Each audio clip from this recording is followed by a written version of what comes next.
A man walks into a police station. Calm, steady, but what he says flips the world upside down. I want to report a murder, mine. That's how D.O.A. begins.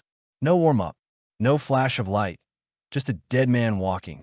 And time's already run short. In this 1949 noir classic, Edmond O'Brien plays Frank Bigelow, an ordinary man poisoned with a luminous toxin. And given just days to live, he isn't a cop. Not a detective. Just an accountant on vacation who stumbled into someone else's cover-up. But now he has nothing left to lose, and one question to answer before the poison finishes its work. Why him? This is D.O.A., a film where life unravels backwards, and the more truth you find, the worse it gets. Shadows, strangers, San Francisco, and a man racing against his own expiration date. Welcome to D.O.A., the murder mystery where the victim is the detective and the ending is already written.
Can I help you?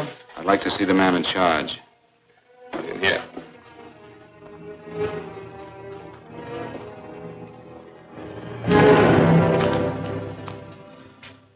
I want to report a murder. Sit down.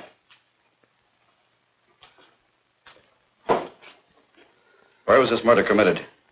San Francisco, last night. Who was murdered? I was.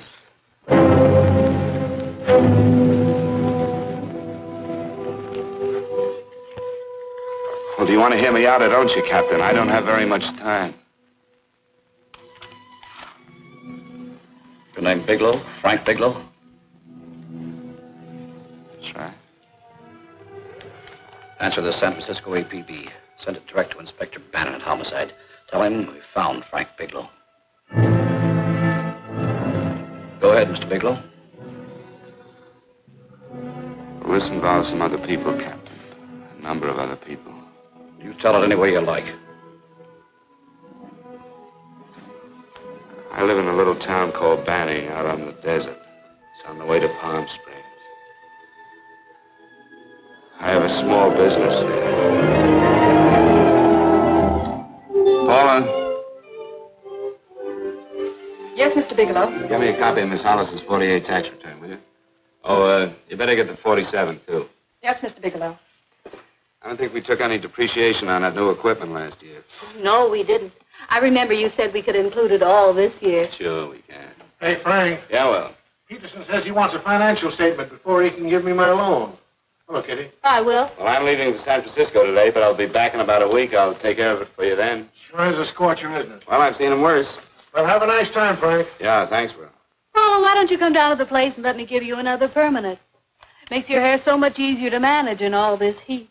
I can't afford it right now. Maybe next month. Yeah, here it is. No, we didn't take it. Well, we can do it this year. You work it out any way you think fit. Have a nice trip, Frank. Sure, Kitty. See you when I get back. Bon voyage. Why don't you come down anyway, Paula? We'll work out a deal on that permanent. Thanks. Maybe I will.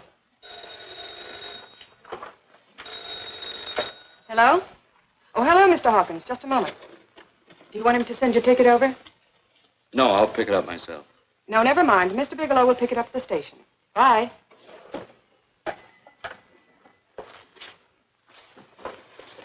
I want to go with you, Frank. Now, Paul, I'm just going on a little vacation. You know that? You want to go without me, don't you? Be gone just a week. And I suppose you've just made up your mind to take this little vacation at 9 o'clock this morning? No, Paul, I meant to tell you about it a few days ago. I guess I forgot. Oh, you forgot. Paula, don't be like that. Don't be like what?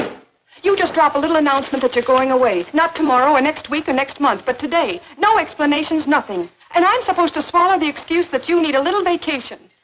I just want to get away from town for a few days, that's all. Get away from this town or get away from me. Oh, Paula, please try to understand. How can you ask me to understand anything like this? No, I'm sorry, but I don't understand. Go to San Francisco, but don't expect me to be waiting for you when you get back.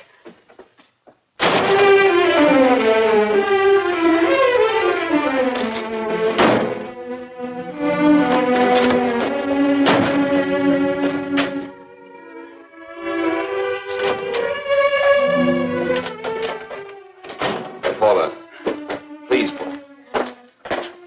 Come on, turn around, look.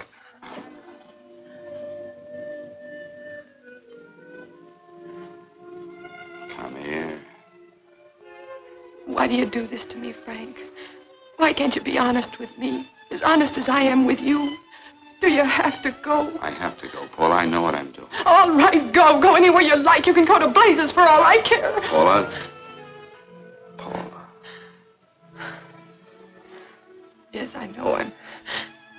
I'm being foolish. Come here.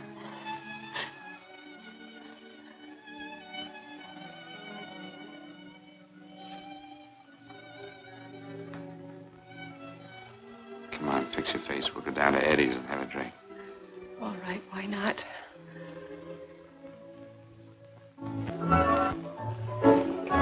Hi, Paula. Hi, Eddie. Give us a couple of cold beers, will you? Coming up. Hi. Come on. Oh, what a relief. This air conditioning feels good. I sure wish we had it in the office. It'd make working a pleasure. Well, if it stays this hot, don't bother going in the rest of the week. I win 2 races today. How many did you lose? And you would have to ask that. Kind of early for you two, ain't it? Too hot to work. That's what I'd like to hear.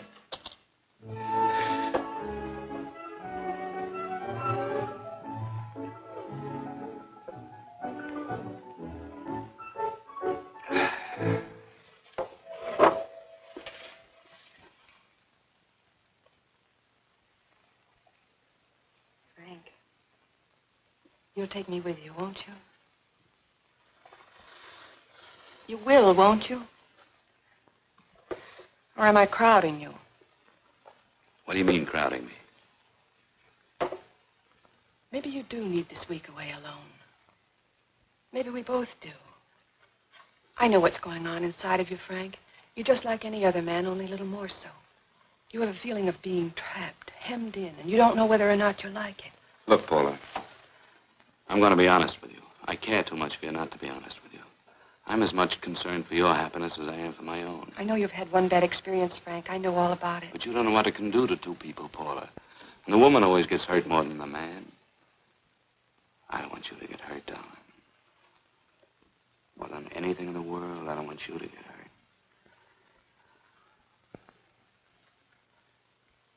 Want to hear some music? All right, Frank. Got a couple of nickels, Eddie? Yeah. This won't bother you, will it? No, next result doesn't come in for half an hour.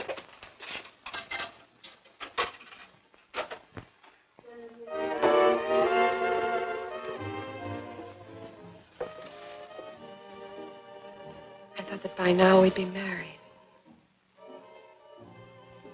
No, I'm not going to crowd you anymore, Frank.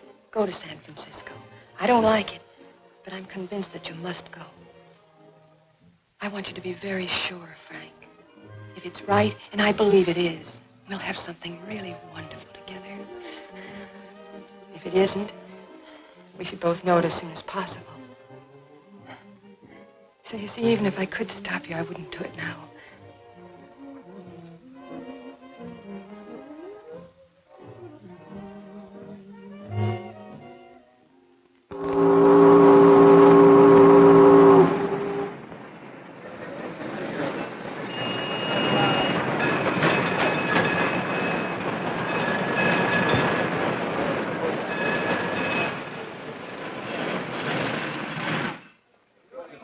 Yes, sir. My name is Bigelow. I have a reservation. Yes, sir.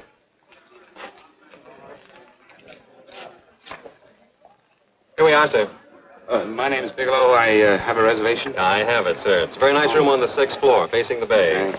Boy, this might help you enjoy your stay, Mr. Bigelow. It's a little booklet on how to have fun in San Francisco. Oh, thank you. Very welcome, sir.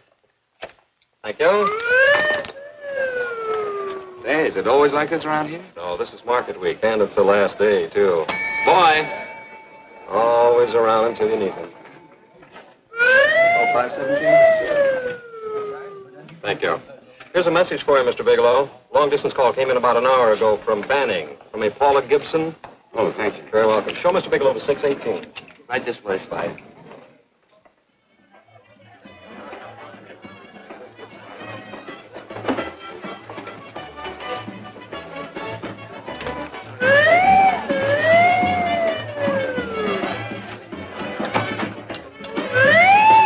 Right this way, Mr. Biglo.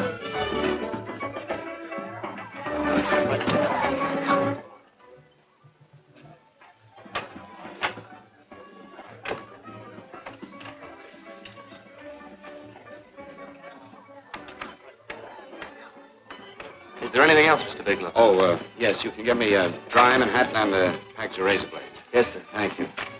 Oh, and you can leave that door open. Hello, operator. I want to speak to Miss Paula Gibson in Banning, California. Yeah, that's right.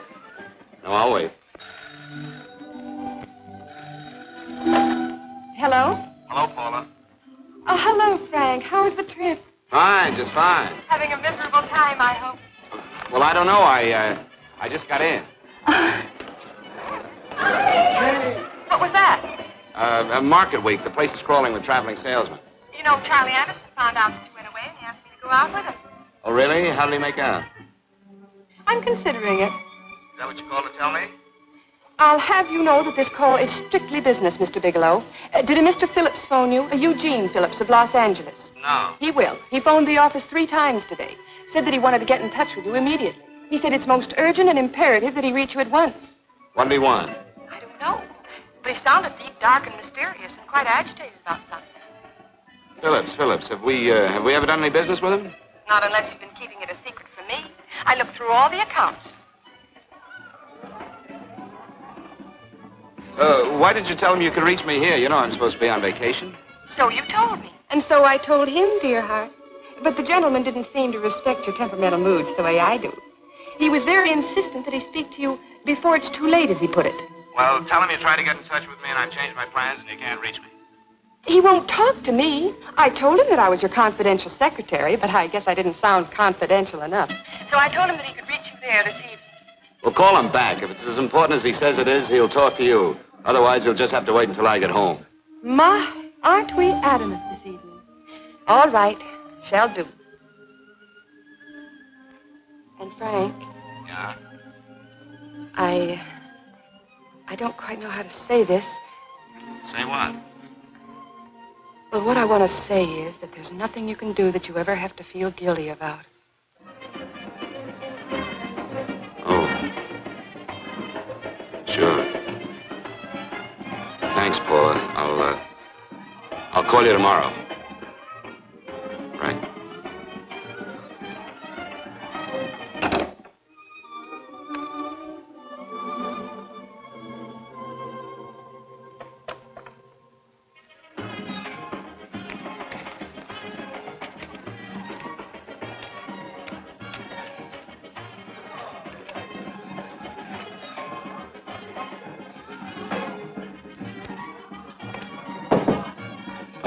Put it there, please. You can keep the change. Thanks very much. Say, how long has this been going on? Oh, it's been a madhouse all week, but they check out tomorrow. Oh? I thought you were with them. No, I'm just here on a vacation. Why does everybody come to San Francisco and tear loose? Excuse me. Say, I'm awfully sorry to bother you, but would you mind if I used your telephone? No, go right ahead. I'm just across the hall here. One of the boys is using my phone, and he's been on it for a half hour. I just want to call downstairs. Yeah. Thank you. Room service, please. Yeah, things really picked up the last few days, didn't they? Right at much business? Well, I'm not here on business. Oh, room service? It's Mr. Haskell in 617. Yes, that's right. Would you send up 3 more bottles of bourbon and 2 scotch? Yes, that's right. Oh, and some more ice, too. Yeah. All right, thank you. You here all alone? Yes, I just got in town. Well, why don't you join us for a drink? Well, I don't want to barge in on your party. Oh, nonsense. It's not a party. Just a few of the boys entertaining some buyers. You know, the usual thing. A few drinks and some laughs. It's no party. Come on. Well, Come on. All right. I know what it's like to be all alone in a strange city. I'm Sam Haskell. I'm Frank Bigelow. You think some of these guys never been away from home before? Yeah. Hey, quiet down a minute. Hey, will you quiet down a second? I want you to meet Frank Biglow. Hello. Hi. This is Jane Carlisle. Hello. Bill Welch. How are you, Mr. Wells? Glad to know you, Biglow. Jane's the prettiest buyer in San Francisco. Oh, hey, I resent that. You don't think I believe in Elaine? Well, he spreads that from coast to coast. Oh, gee. But it's good for my morale anyway. I'm George Cantwell. Glad to know you, Mr. Bigelow. Bigelow, yes. Right on much business? He's not here on business. Oh? Well, Well, why don't you get the man a drink before he dies of thirst? how about a little bourbon? Well, that's fine. Bourbon it is. Of course, Mr. Wallace. Yes, Mr. Wallace. But, Mr. Wallace, I'll need at least a week in Cleveland to visit all my accounts. I can't figure on being in Philadelphia until the 17th. Eddie, will you get off the phone? I want you to meet Frank Biglow. How are you, That's his boss. He's been trying for an hour to get his expense account boosted. Yeah, the way this guy holds on to $1, you'd think they weren't printing them anymore. Yes, Mr. Wallace. I'm leaving here the first thing in the morning. Yes, sir. Oh, keep your hips loose, Harry, like this. Oh, yeah. How's he doing? Oh, there's nothing wrong with Harry's drummer. The 2 years ago, the Murrays wouldn't shoot. Hey, now, wait a minute. I was doing all right. This is Sue and Harry Brandon. Hello, good to meet you. How are you? Where'd you find her, Sam? On a dance marathon? Oh, bourbon. Oh, Really? Oh, thanks. Now that you could do the rumba. Well, a little, but I'm kind of rusty. Anything would be an improvement after Harry. Oh, how do you like that? Well, here goes. Hey, you're good. Oh, my wife, she's a good dancer, isn't she, Biglow? Oh, yeah.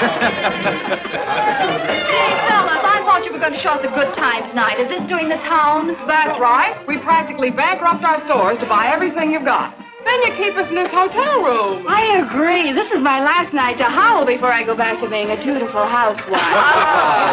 Well, it looks like we're stuck, boys. This is where we blow all our commissions in one night. And you're coming with us, Bigelow. Oh, no, thanks. You run along. I've got to get unpacked and have dinner. Oh, no, you're not going to get away from me.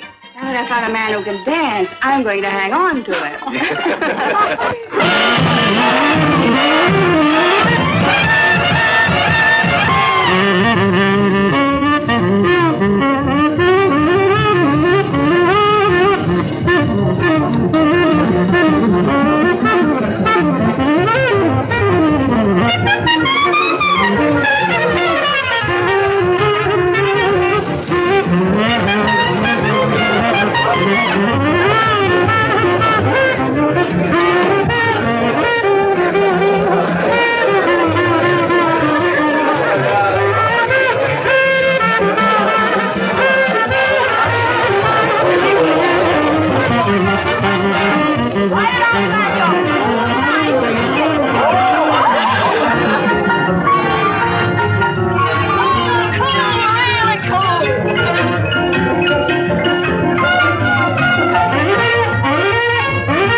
on, get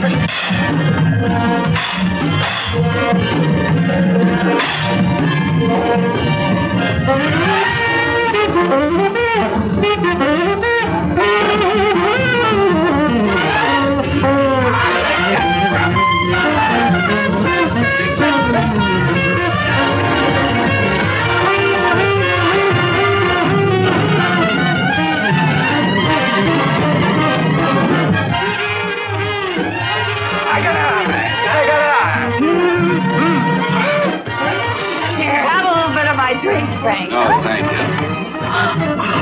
Excuse me a moment. Where are you going, Sue, Frank? excuse me. I think you've had enough.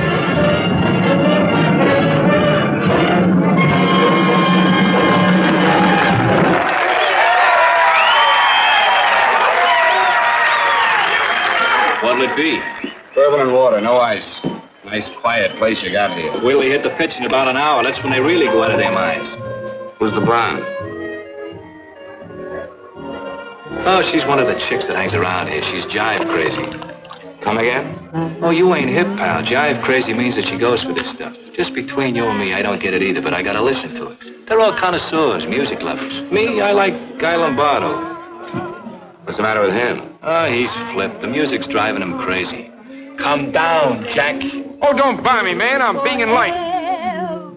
Is the blonde alone? Oh, sure, society. She always comes in alone. Drives a big convertible, wears a mink coat, that knows everybody. But she always comes in alone. Thank you. I wanted to kiss you. I tried to... Give me another blast, Leo. What's your story, Jeannie? Easy.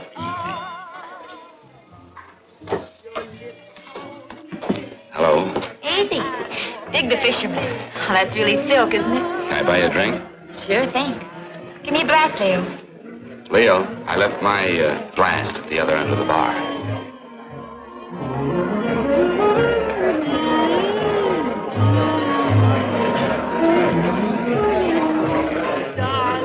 My name is Jeannie. What's you? Frank? I've never seen you here before, Frank. Well, I've never been here.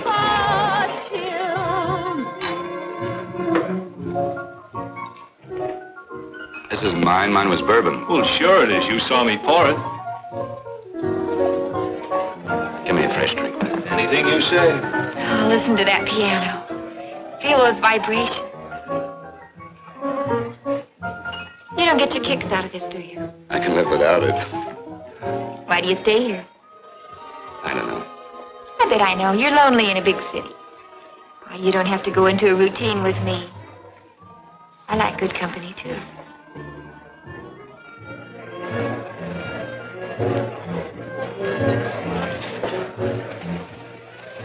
Say, there are some people there I want to avoid. Couldn't we get out of here? Let me think about it. Oh, come on. How about going somewhere else, then? Why don't you meet me later?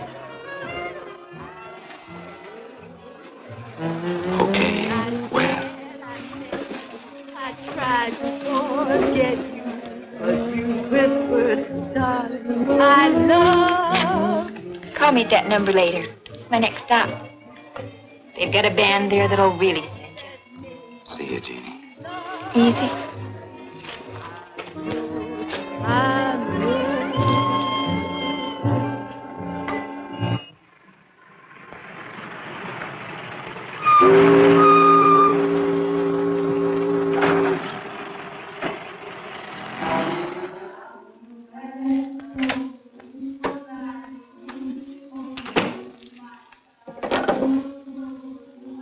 Never mind, operator.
Room service, please.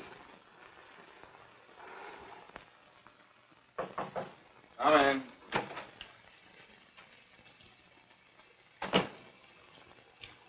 Be right with you, waiter. Yes, sir. Rest well, sir? Yeah, sure. May I? Go ahead. It's on there for you. Thank you, sir. Would you like anything else? Well, thank you, that's all. Waiter, Yes, sir. take this away. Is there anything wrong, sir? No, just take it away. I don't even want to look at it. Are you all right, sir? Yeah, sure. All right, I just had too big a night, I guess, that's all. Need some fresh air. Of course. Thank you, sir.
Lungs in good condition.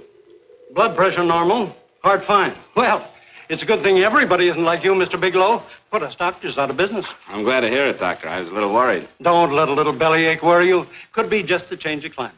Well, it isn't exactly an ache, Doctor. It's kind of hard to describe the feeling. Maybe it was the drinks I had last night. I might have mixed them too much, huh? Let's have another look at that throat. You may finish dressing now, Mr. Biglow. I want to get the results of those tests we took. Thank you, Doctor.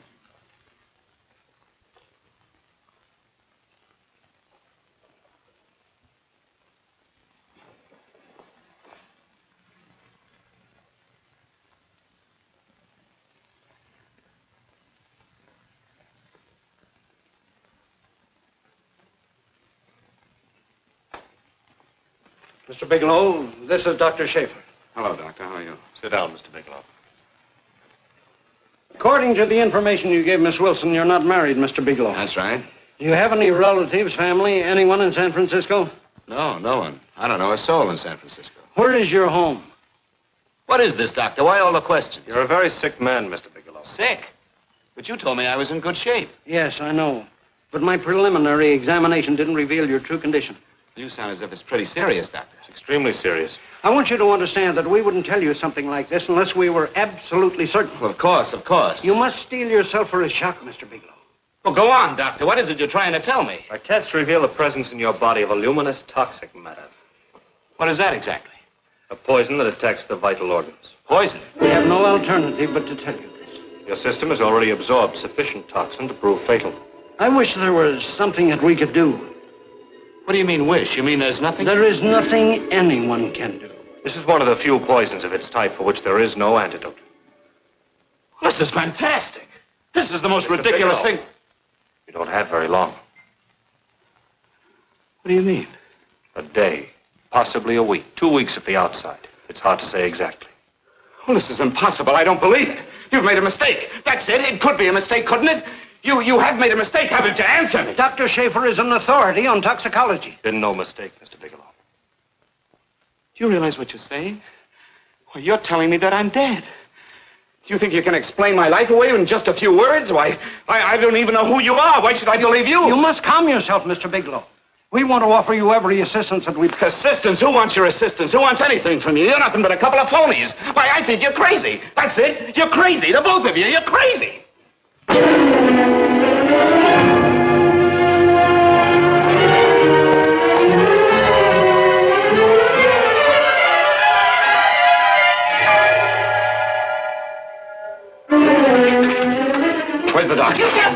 tell me what... You have to go through this before you come Get out of here. here. Doctor! What's the trouble here? What's the matter with you? Doctor, I want you to examine me for luminous poison. Come right in here.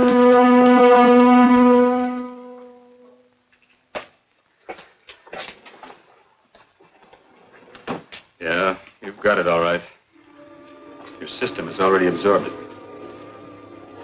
Are you sure, Doctor? Are you absolutely certain? Couldn't there be some mistake?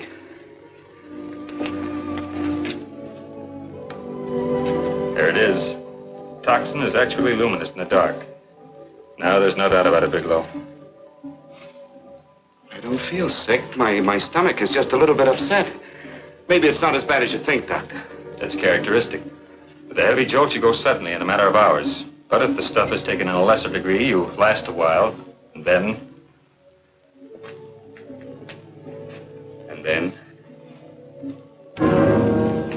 Give it to me straight, Doctor. Well, a number of things are involved. The systemic condition of the individual, the amount consumed, exertion. Yes? You won't feel too badly for a while. Then it will happen suddenly. A day, 2 days, a week at the most.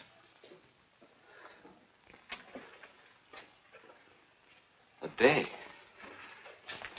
2 days? There's nothing that can be done now. If it had been caught in time, your stomach could have been washed out. But you've had it in you for some time now. For at least 12 hours, haven't you, Biglow? I don't know. You don't know? No. Don't you know how you got it? No. This is no accident. Somebody knew how to handle that stuff. That wax is tasteless, odorless. The amount of alcohol in your body, you must have got it in liquor. I was drinking last night. Arrange for your admission to the hospital immediately. Of course, I'll have to notify the police. This is a case for homicide. Homicide? I don't think you fully understand, Biglow. You've been murdered.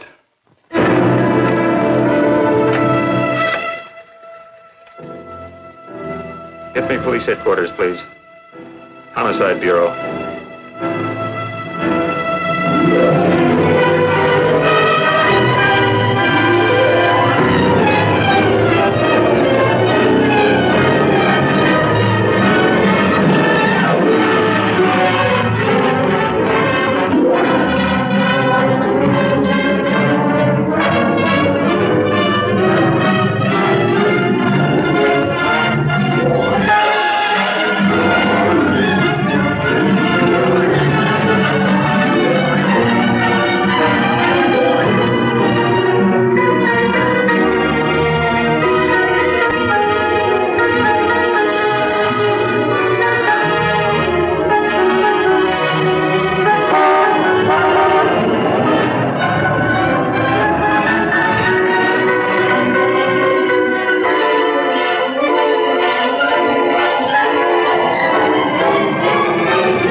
Open up.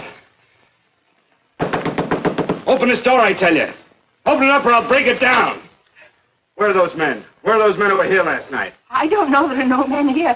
Please go away. Don't lie to me. Where are they? Mister, this lady just checked in. Those men aren't here no longer. They checked out the hotel early this morning. Checked out? Please go away. I'm sorry. I'm terribly sorry.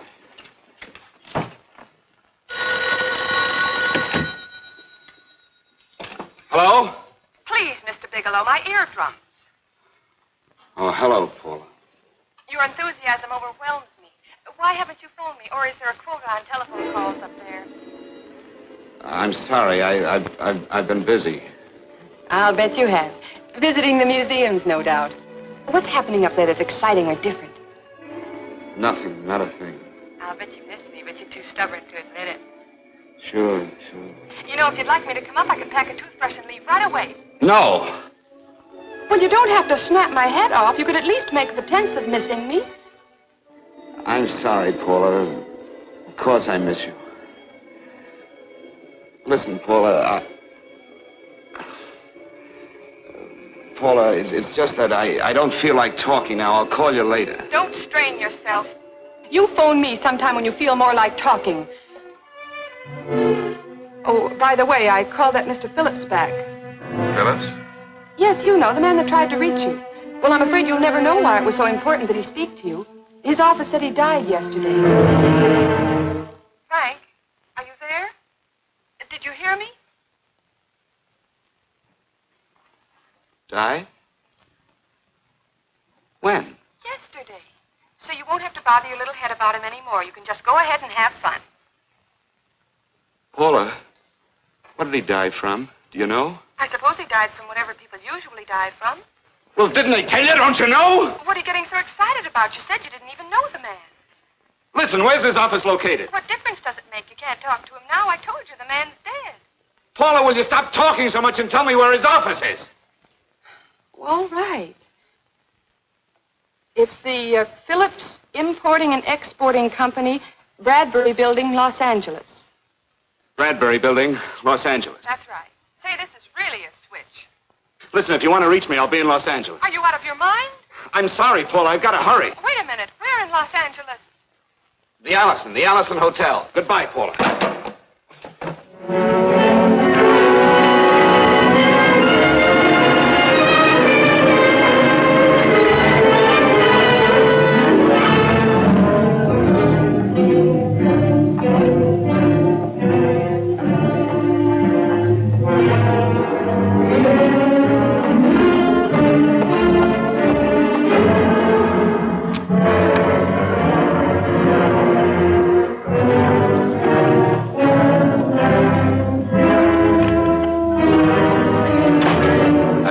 Someone in charge here. What is it in regard Well, it's to? a personal matter. It's quite urgent. Perhaps Mr. Halliday can help you. Who's he? He's our controller. Your name, please? Bigelow. Mr. Bigelow to see you. Send him in. Go right in, please. That door.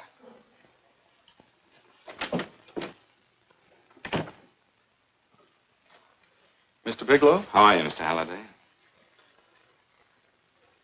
What can I do for you? Well, Mr. Phillips phoned my office several times yesterday. I'd like to find out what it's all about. You know Mr. Phillips died yesterday? Yes, I know. Well, I don't understand. If he phoned you, didn't he tell you what it was about? Well, he didn't speak to me. I wasn't in my office at the time, and he wouldn't tell my secretary. Well, I'm afraid I can't be of much help, Mr. Biglow. I've no idea why Mr. Phillips tried to reach you. I'm sorry you had to make the trip for nothing. How do you know I made a trip? I didn't say anything about making a trip. I merely said he phoned my office. My office could be here in Los Angeles. Miss Foster, Yes? didn't you mention something yesterday about Mr. Phillips speaking with Mr. Bigelow in San Francisco? I said that he had phoned Mr. Bigelow's office in Banning, but that Mr. Bigelow was staying at the St. Francis Hotel in San Francisco. I'm sorry you misunderstood me. Do you know why Mr. Phillips called? No, I don't. All right, thank you, Miss Foster. You can understand that we've been somewhat upset around here. Now, if you don't mind,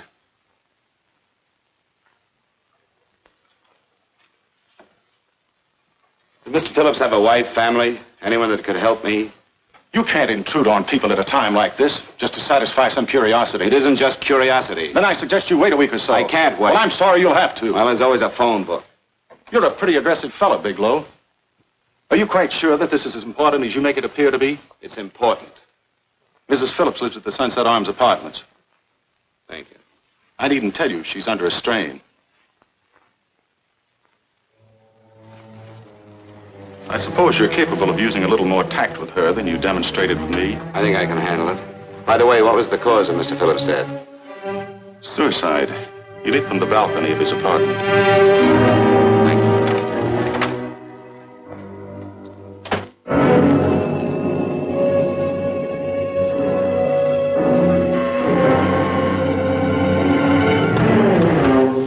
Come in, Mr. Biglow.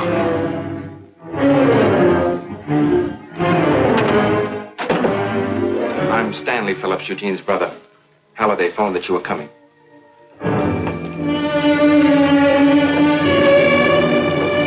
This is my sister-in-law, Mrs. Phillips. I'll try to make this as brief as possible, Mrs. Phillips. I'm afraid I can't be of any help to you, Mr. Bigelow. I haven't the slightest idea why my husband wanted to speak to you. Well, I guess Halliday covered just about everything. Did your husband ever mention anything about me, Mrs. Phillips? Anything at all? No, I can't recall Eugene ever having mentioned your name.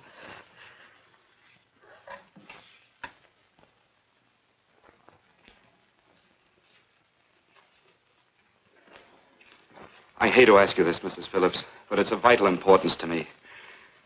Do you know why your husband committed suicide? Oh. You're certainly not the most diplomatic person in the world, are you, Biglow? Were you a friend of my brother's? I never met him.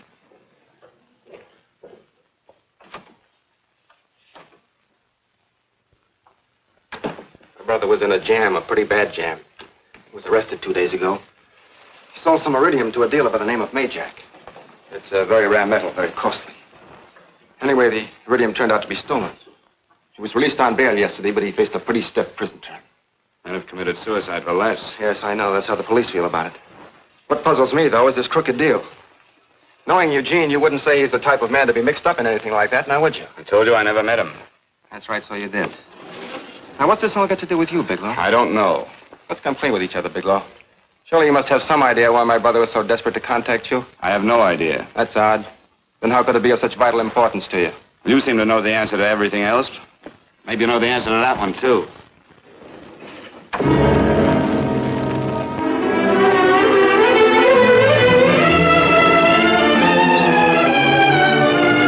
There's a message here for you to call operator 82 at Banning.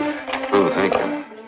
Show Mr. Bigelow to room 821. Say, would you have the operator put this call through to my room right away? I'll take it up there. Thank you. Hello, operator. Yeah, I'll call you if I need anything. Thank you, sir. Hello, Paula? Well, Sinbad, I'd just about given you up for lost. Do you mind telling me just why you rushed down to Los Angeles? I can't explain it to you just now, Paula. I just can't explain it. What's going on, Frank? You don't even sound like yourself. Well, I'm just a little tired, Paula, that's all. But I miss you. Oh, Frank. I can't tell you how good it is to hear you say that. And here I was worrying that I'd lost my charm. When are you coming home, Frank? Soon, Paula. I'll be home soon. I'll go right out and get myself a permanent so I'll be pretty when you see me. Hey, guess what? I found that Phillips name in your notarial ledger. Notarial ledger? Yes, of all places. I remember now I made the entry myself. You had notarized a paper one morning before I came to work. What kind of paper was it? A bill of sale for a George Reynolds made out to Eugene Phillips of Los Angeles. See, you see, I was right. We hadn't done any business with Phillips, only indirectly. What was the bill of sale for? A shipment of iridium, whatever that is. Iridium. You mentioned at the time that this fellow Reynolds had made some kind of a deal in Palm Springs, and he stopped in your office early in the morning on his way north to have it notarized. Wait a minute. Wait a minute, George Reynolds. That was about 6 months ago, wasn't it? That's right, 6 months ago. Thanks, Paul. Oh, goodbye. Goodbye. Hello, operator. Get that number back for me.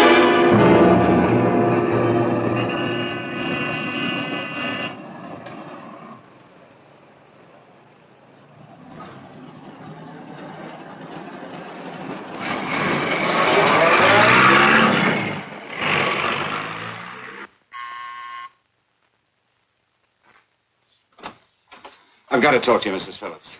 Please, go away. I want to be left alone. But I found out why your husband wanted to see me. It was in connection with a bill of sale. Come in. Thank you. What do you know about a man named George Reynolds? George Reynolds? Yes. Why, that's the man my husband claimed sold him the iridium. And what did Reynolds claim? Reynolds disappeared. Yes? About 2 months ago, my husband grew suspicious that something was wrong. Since then, he tried in every way to locate Reynolds, but could find no trace of him. But I don't get it. Your husband could have proved he made a legitimate deal by showing the bill of sale he got from Reynolds. Then there was a bill of sale? Yes, of course there was. My husband swore there was, but at the time of his arrest, he couldn't find it. It was mysteriously missing. Well, then, if your husband could have shown proof, it would have been George Reynolds who would have faced the prison term. Eugene was convinced that Reynolds had stolen the bill of sale. He was the only one who had reason to eliminate evidence of the transaction. Thank you, Mrs. Phillips. Thank you very much. You've been very helpful. Oh, if you'd only come sooner, Mr. Bigelow. My husband might be alive today.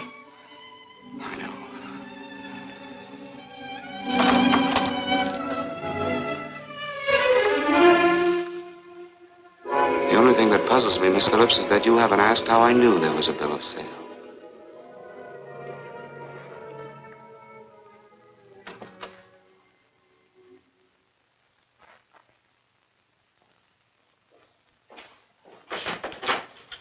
Mr. Holliday isn't in. He should be back shortly. I think you're the one who can help me, Miss Foster. Mr. Phillips tried to reach someone else before he called me yesterday, didn't he? Why don't you ask Mr. Holliday? Obviously, Mr. Holliday wasn't here yesterday, or he wouldn't have had to learn from you that Phillips called me. And you're the logical person to know who else Phillips called. I don't believe that's any of your business, Mr. Bigelow. Don't think you're revealing anything confidential, Miss Foster. I know that he tried to reach somebody else. Mrs. Phillips told me. You're bluffing, Mr. Bigelow. I don't know what you're after, but you're trying to trick me. Mrs. Phillips didn't tell you a thing. How do you know that? Mrs. Phillips knows nothing about it. She doesn't. Well, why wouldn't she? Wait a minute. I was talking about George Reynolds. Who did you think I meant? Just who is it that Mrs. Phillips doesn't know I about? told you before, that's none of your business. All right, young lady, I'm going to give it to you straight. Phillips was murdered. Murdered? I don't believe you. He told me because he needed me to clear him. Phillips was innocent. Innocent men don't have to jump out of windows. Murdered? Just who are you trying to protect, Miss Foster? Why are you so afraid to tell the truth? I'm not protecting anybody. I haven't any more to say. All right, young lady, listen to me. This thing is going to explode wide open. If you've got nothing to hide, you better start talking. Or maybe you are mixed up. No! Well, then come on. Mr. Phillips called Marla Rakubian. He went to see her yesterday morning. Who's Marla Rakubian? She's a model. She and Mr. Phillips used to be quite friendly, but he hadn't been seeing her for quite some time. Come on. The last couple of months, he'd been trying to locate her and finally learned where she lived yesterday morning. When he returned from seeing her, he was terribly upset and excited. That's when he had me put in the calls for you. When he couldn't reach you, he went home. The last time I saw him alive. Give me Marla Rakubian's address. I don't think Mr. Phillips realized I was aware of his friendship with Marla Rakubian, and out of respect for him, I never intended to tell anybody. I had no idea that she had anything to do with the trouble he was in. I admire your discretion, Miss Foster. You know, you must be pretty friendly with Stanley, Miss Foster. He knew how desperately his brother tried to reach me yesterday, and he wasn't even here at the time. And now you seem to know all about what happened in Mrs. Phillips' apartment.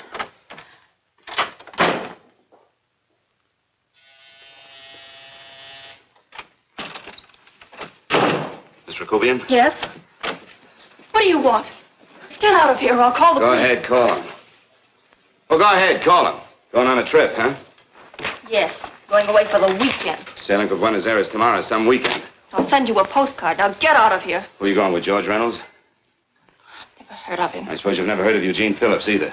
Just who are you? What do you want? Never mind who I am. Where's Reynolds? I told you I don't know him. Now will you get out of here and leave me alone?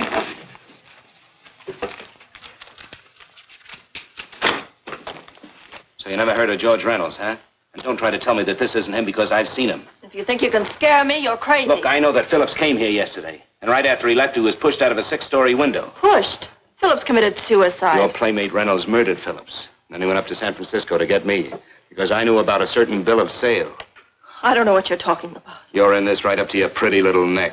I'm not mixed up in anything. Get your hands up. Drop that picture on the couch. Turn around.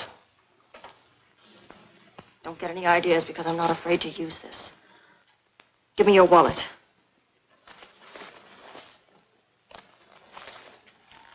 Frank Bigelow, Hotel Alex. All right, now where's Reynolds?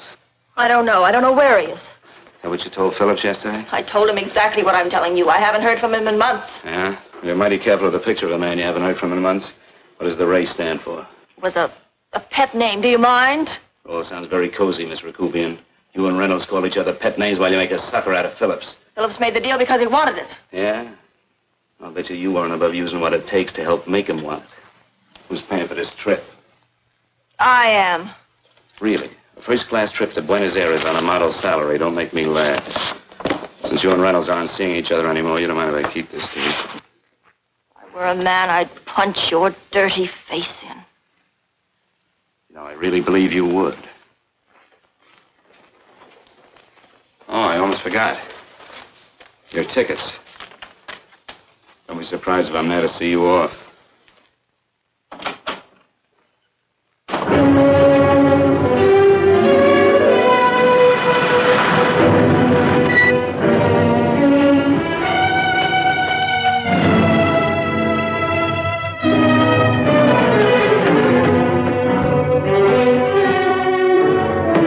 Angelo.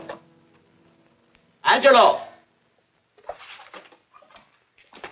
Oh, Angelo. Do you remember taking this picture of George Reynolds? I take so many pictures, I can't remember them all. This gentleman is a friend of his and would like his address. We have no card on him. I don't think we ought to do that. He's willing to pay $20 for it. That's a paper we used last year. Of course, you understand we usually don't give out the information about our clients. I know, you're a couple of high-class fellas. Thank you. Revealing anything confidential is against the ethics of our establishment. That's right. Honesty is the best policy. Of course. But in your case, inasmuch as you're a personal friend of Mr. Reynolds... Thanks. I knew you'd come through. Got it. Here it is. We don't have his address. He must have called for the picture. But he couldn't have been a very good friend of yours, mister. Because his name is not George Reynolds. It isn't? Well, what is it? It's Huh? Oh. Yeah, it's Raymond Rakubian. Rakubian? What's so unusual about that? The picture's signed Ray, isn't it? Yeah. Yeah.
all right?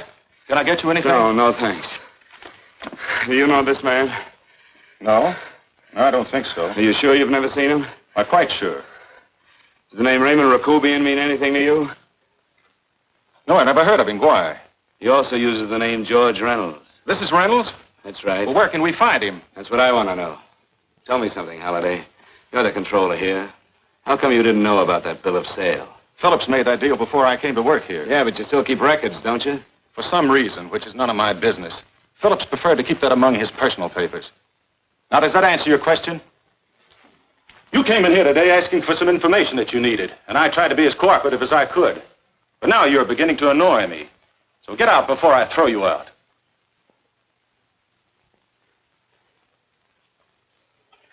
You know, you really frighten me.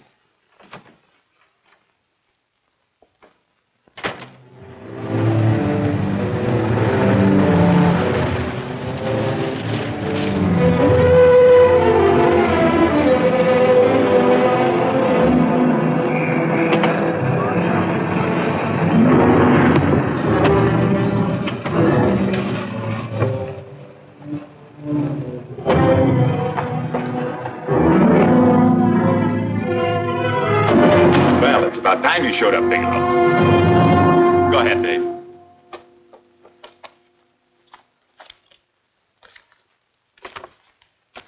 Real cute, ain't you, Bigelow? Just real cute. Paula didn't lose much time getting a hold of you guys, did she? Shut up. Let's go, Bigelow. Look at him. He can't take it. Soft in the belly. You do that again and I'll kick your face. Lay off, Chester. Cut it out. Shut up! Who asked you? Better let him answer. The clerk might know he's in. Go ahead, Bigelow.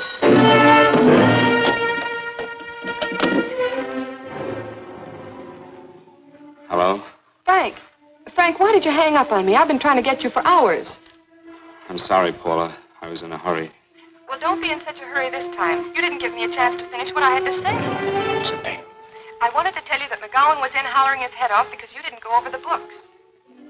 Tell McGowan to get another auditor. Sure. Sure, I'll just do that little thing, and who's the best paying account we've got? Do as I tell you, Paula.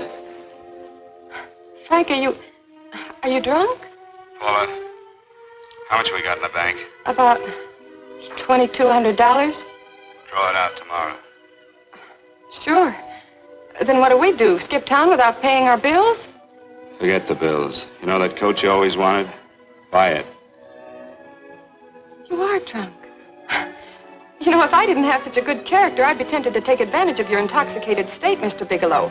I'm not drunk, Paula.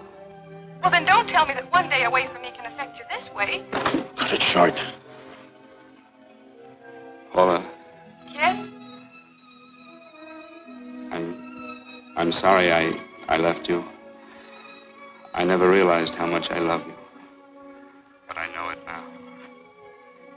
Oh, Frank, darling, I love you too so very much. Please come home. I miss you terribly. I said cut it short. I'd just love to let you have it, Bigelow. Let's go, Chester. This guy's kept us waiting long enough now. Walk in front of me, Bigelow. And keep your mouth shut. If you so much as look cross-eyed at anybody, I'll blow the back of your skull out.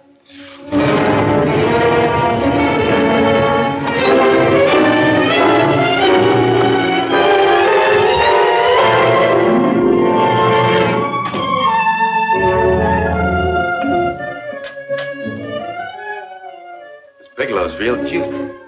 He wanted to get tough with Chester. He don't know Chester. Did you get the picture? Don't I always get what Mr. Majak sends me after? Majak? That's right. I'm the dealer who bought the iridium from Phillips. I get it. You have Rakubian unload stolen stuff on Phillips with the help of Marla here, and then you buy it back from him. Oh, you certainly made a sucker out of Phillips. What is it, Mr. Bigelow? Exactly what is on your mind? I'm looking for Raymond Rakubian. What? Well, now, Marla here has told you everything else. I'm sure she must have told you that, too. You don't expect me to believe this conversation. So, what is on your mind? I mean, underneath. You forced your way into my affairs, and now I want to know why. I just told you. I'm looking for Raymond Rakubian. Don't get cute. I'm just itching to work you over. Soft in the belly. Can't take it. See what I tell you?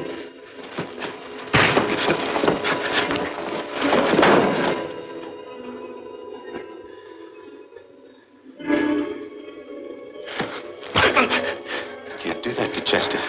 I'm going to blow your guts out. Easy. Lay off, Chester, not now. Look at him. He's so scared of Chester, he talk now. He's not afraid, Chester. You can tell from a man's eyes when he is afraid. Look at his eyes.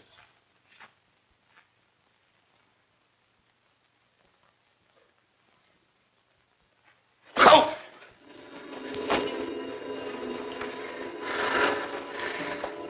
I'm telling you, Majak, you better keep him away from me or he's really going to have to use that gun.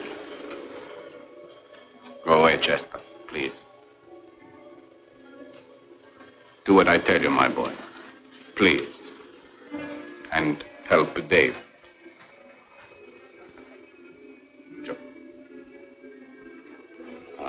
You're in pain. He's an unfortunate boy. He's psychopathic. He's unhappy unless he gives pain. He likes to see blood. Come with me, Mr. Bigelow.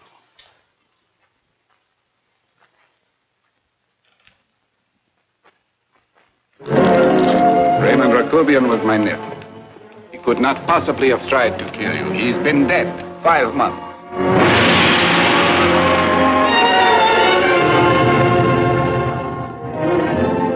I'm afraid you have been sidetracked. Provided it is true that somebody made an attempt on your life. Somebody made an attempt again today. I had no reason to kill you, believe me. What do you mean you had no reason? I notarized a certain bill of sale. You notarized the bill of sale for Reynolds, not Rakubian. Now, what I told you was true. I had no reason to kill you. That's a closet, Mr. Bigelow. And under other circumstances, you could go home now. But now you present a problem. You know too much, and I am in danger. Chester! Suppose I were able to prove to you that I only want to find the person who tried to kill me. I won't cause you any trouble. You know I can go to jail for 10 years for this little business. 10 years.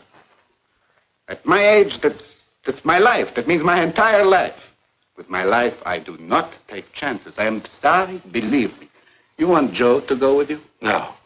Just Bigelow and me. And baby makes 3. But Major, goodbye, Mr. Bigelow, and forgive me. Let's go, Bigelow. I guess you won't be there to see me off.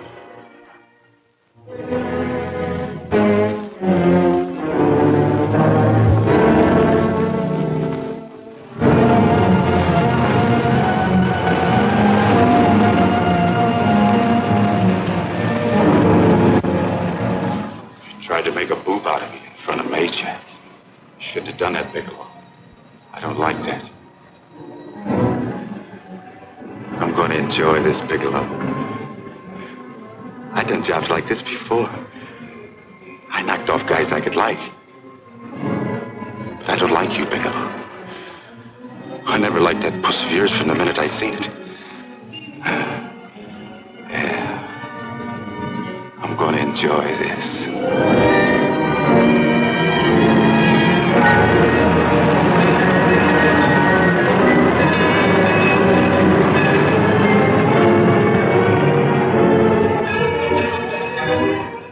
Scared yet, are you, Bigelow? But you'll be scared. Good and scared. I think I'll give it to you in the belly. You don't like it in the belly?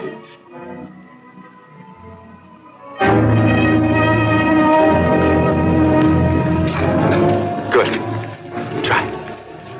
I'd just love you to try it, Bigelow. Why don't you try it? Go ahead.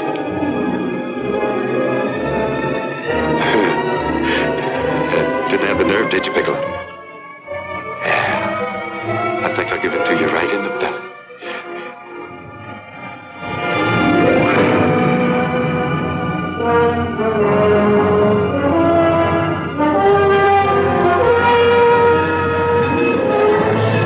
Longer when you get it in the belly.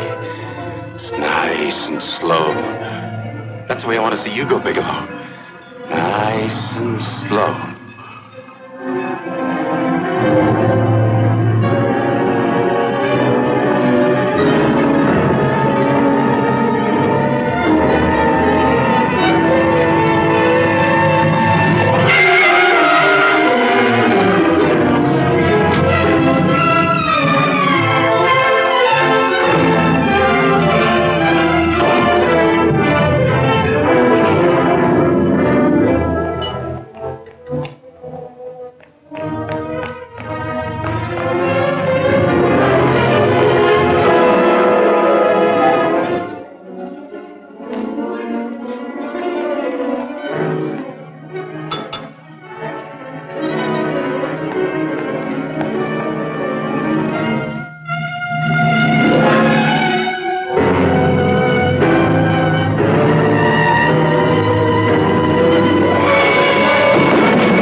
Yes, I'm all right, Paula, but what are you doing here? How did you get here? Freddie Ross threw me down. I had to come. I had to see you. You shouldn't have come, Paula. You shouldn't have. What is it, Frank? You're in some kind of trouble. I know it. Look at you. You're a sight. Your clothes look as if you've slept in them. Are you ill? You are. You're feverish. I'm all right, Paula, and I'm not in any trouble, believe me. You're lying, Frank. Right after I spoke to you, I got a phone call from the San Francisco police. They asked if I knew where you were. You didn't tell them anything, did you? Of course not. It was a homicide detective that called. What is it, Frank? If you're in any kind of trouble, you certainly can trust me. Look, I'm not in any trouble with the police, Paula, believe me. But you can't stay here. You've got to go back to Banning right away. No, I won't go, Frank. I won't. I'm staying here with you. Paula, it's better that you go back, believe me. Why? What's this all about? What have you got to do with this Phillips and Reynolds? Phillips was murdered. What could that possibly have to do with you? All you did was notarize a paper. You've notarized hundreds of papers. I know. All I did was notarize one little paper out of hundreds. Frank, you frighten me. You don't even act like yourself. I know that you're in trouble, that something is wrong, that you're in serious trouble. You frighten me, Frank. Oh, don't be frightened, Paula. Don't ever be frightened of anything again. Will you promise me that? I love you so much, darling. More than you seem able to understand. Oh. I never really knew happiness until I loved you. Sometimes when I used to be afraid that you weren't sure how you felt, I tried to hold back, but I couldn't. Losing you would have been losing everything. There would have been nothing left. Don't, Paula, don't. Now I'm afraid again. Somehow I feel that I'm going to lose you, but there's nothing I can do about it. I feel so helpless. You're leaving me out of something. Tell me, Frank, what is it? Give me a chance to fight back. Just give me a chance, please. You do love me, don't you? Oh, yes, Paula, I love you. I never was more certain of anything in my life. I wasn't sure before. I was a little blind, I guess, but believe me, I'm sure now. Can you understand that, Paula? I understand. A man can be like that, Paula. Something has to happen. It can be a big thing or a little thing, but it can make him realize how much someone means to him, how much he really loves her. Oh, and I love you, Paula. More than I ever thought it possible to love anyone in the world, I love you. Then why won't you tell me about this trouble you're in? Why won't you try to let me help you? You can't help me, Paula. You don't want my help. Oh, Paula, there's nothing you can do. Will you believe me? So will you please go home, please? No, Frank. I won't go. I know you're in trouble. I can't leave you like this. All right, Paula, look, wait for me in the lobby of the hotel, and I'll be back for you soon, I promise. You promise? You're Yes, sure? Paula, I promise. Is that a new outfit? Yes. Oh, that's beautiful.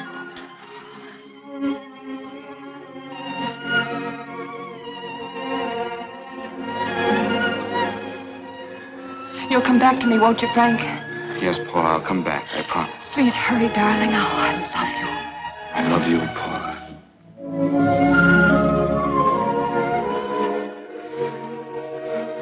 Goodbye, Paula.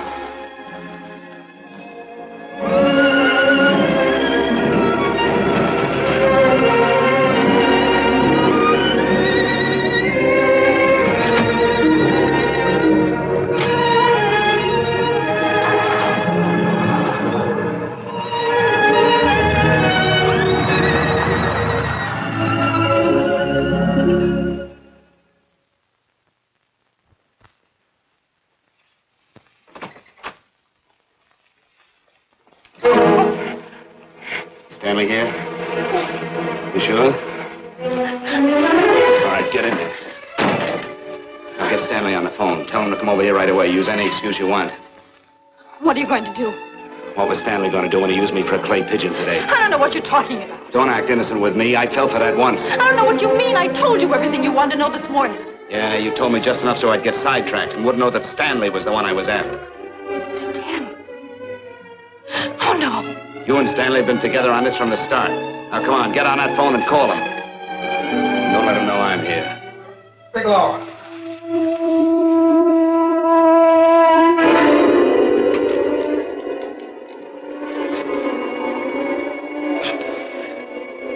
You've been sidetracked, all right. But it was the poor bereaved little widow who did it. Miss Foster found this letter this afternoon. It's in my brother's desk at the office. It's postmarked 2 years ago. It isn't exactly the kind of a letter that a married woman gets from a casual friend. I'm sure my brother wasn't aware that they were so well acquainted when he hired Halliday. What's the matter with him? He hasn't felt right since dinner. Where did he have dinner? At Mrs. Phillips' apartment, Halliday was there, too, and Stanley confronted them with that letter. Do you have anything to drink? Yes, why? How long ago? Half an hour ago, just before I came here. Miss Foster, get on the phone, call the emergency hospital. Have them get an ambulance over here right away. What? Tell them to prepare a stomach wash for luminous poisoning. Luminous poisoning? Come on, do it, I tell you. You may still have a chance to save his life. Go on!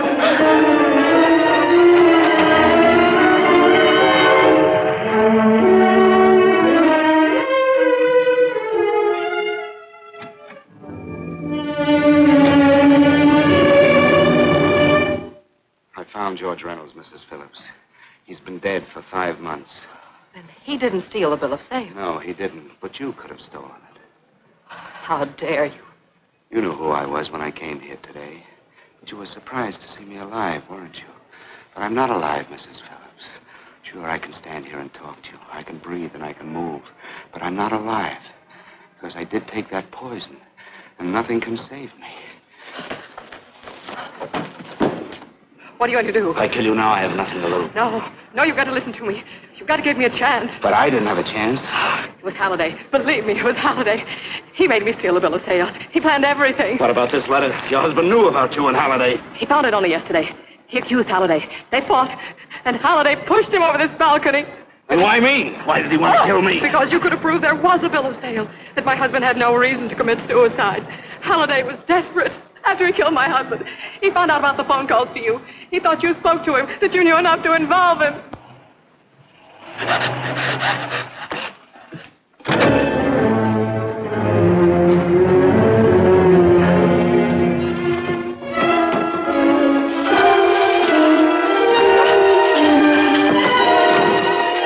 Where's Halliday? Where is he? He's in the office. This time you know more than...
Come on, come on.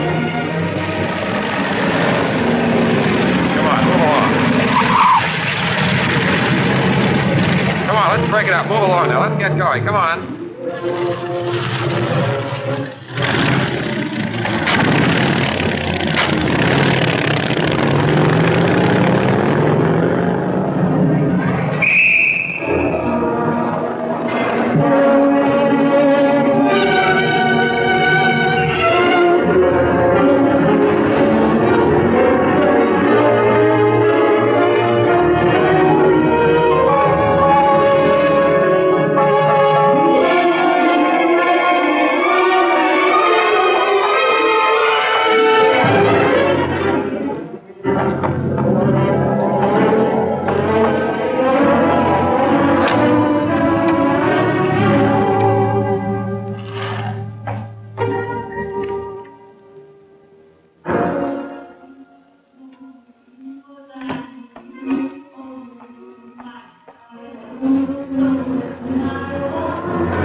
All I did was notarize a bill of sale. But that piece of paper could have proven that Phillips didn't commit suicide. It was murder. And that's why Halliday poisoned me.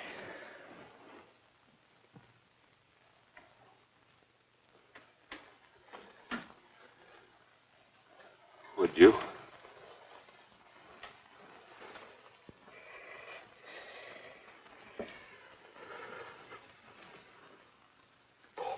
Paula.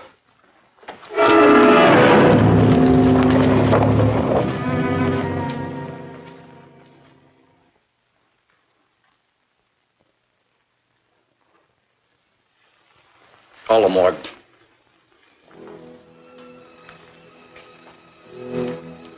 Johnson, you go to the Allison Hotel. Find Paula Gibson. Don't tell her anything. I'll break it to her.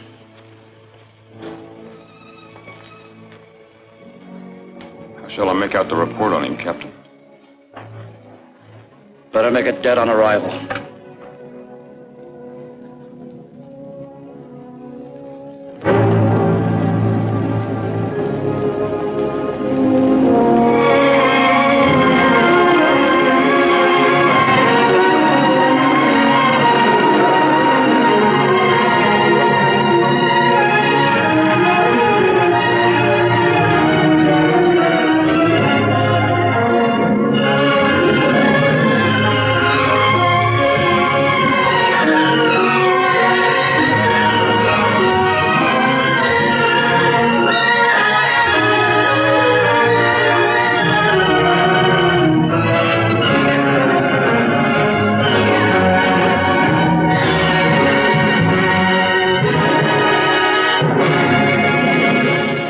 And so, with the last credits fading, Frank Bigelow's story ends.